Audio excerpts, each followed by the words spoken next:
বন্ধুরা, তো আমার দিনটা শুরু হলো গোপুসোনাকে দিয়ে। তো সেই দিনটা ছিল জন্মাষ্টমী।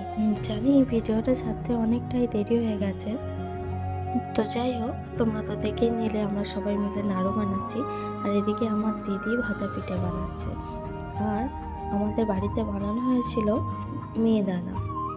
আমি জানি না কাদের ওদিকে কি বলে, তো তোমাদের ওদিকে কি বলে আমাকে একটু বলবে। তো যাই হোক, এদিকে আমরা তিলের নাড়ু বানিয়ে দিচ্ছি আর আমার দিদি ভেজে নিচ্ছিল। আর আমার দিদা এদিকে কেটে নিচ্ছিল পটল, বটবটি, আলু, বেগুন, মানে যেসব ভাজাভুজি দেয় 5 রকম আর কি। তো এদিকে তিলের নাড়ুটাও ভাজা কমপ্লিট, আমি একটু দেখিয়ে দিলাম। আর এদিকে আমি বেলছি লুচি।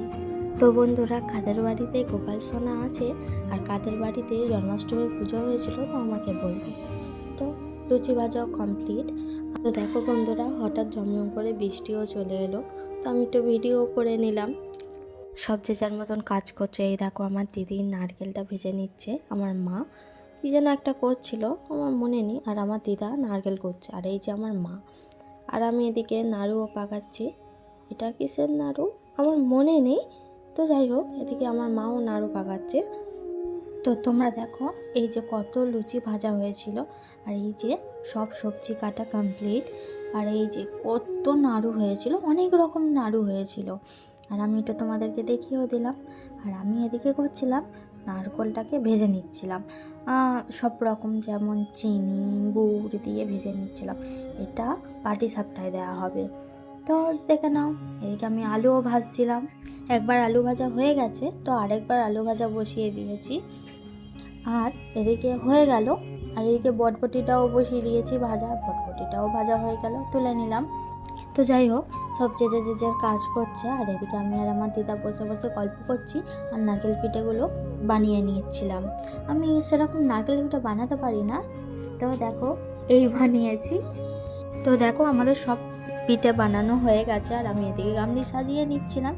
আর এই যে তাল, এটা আমার মা কাছ থেকে সবেই পড়তে আর আমাদের কাছে দিয়ে গেছে। তা আমার দিদা ছাড়িয়ে নিয়ে তালটাকে ছেনে নিল। আর এই দেখো, আমার ভাই আর আমার বড়মশাই গোপুসোনার খাটটা রেডি করছিল। আর আমার দিদা এদিকে তালের বড়ার জন্য সব রেডি করছে ব্যাটারটা। আর জন্মাষ্টমী তালের বড়া না দিলে যেন অসম্পূর্ণ লাগে। আর এই সব রকম ভাজা হয়ে গেছে। আর আমি এদিকে কি করছি বলো তো, সাবুন নাড়ু। এই প্রথমেই দেখলাম আমার মা সাবুন নাড়ু করলো। তো যাই হোক, তো দেখো বন্ধুরা, গোপাল সোনার ভোগের থালা সাজানো হয়ে গেল। আর এই যে গোপাল সোনার খাটটা দূর থেকে কত সুন্দর লাগছে। আর আমি এদিকে লজেন্স, ক্যাডবেরি অনেক কিছু সাজিয়ে নিচ্ছিলাম। আর এদিকে আমার মা খই, দই, চিড়ে সব রকম দিয়ে একটা ভোগ বানিয়ে এই যে গোপাল সোনার থালাটা রেডি করে দিচ্ছিল। এই যে আমি ঠাকুর ঘরে গোপাল সোনার খাটটা বসিয়ে দিলাম।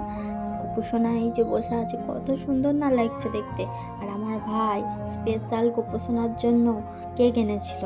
আর এই যে ঠাকুর মশাইও চলে এসছে পুজো করতে। আর এই আরতি হচ্ছে, দেখো আরতিটা দেখতে খুব সুন্দর লাগে আমার। আর এই আরতির প্রদীপটা বার করে নিয়ে এসছে আমার মা আমাকে তাপ দিয়ে দিল। আর আমি সারাদিন না খেয়েছিলাম, অনেকেই না খেয়েছিল, উপোস করেছিলাম। এই যে পুষ্পাঞ্জলি দিয়ে দিলাম। আর এই গোপুসোনার কেক কাটা হচ্ছে। তো বন্ধুরা, আমার ভিডিও তোমাদের কাছে কেমন লাগলো?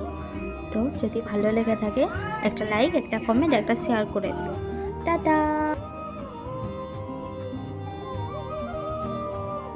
গোপাল কেটে দে।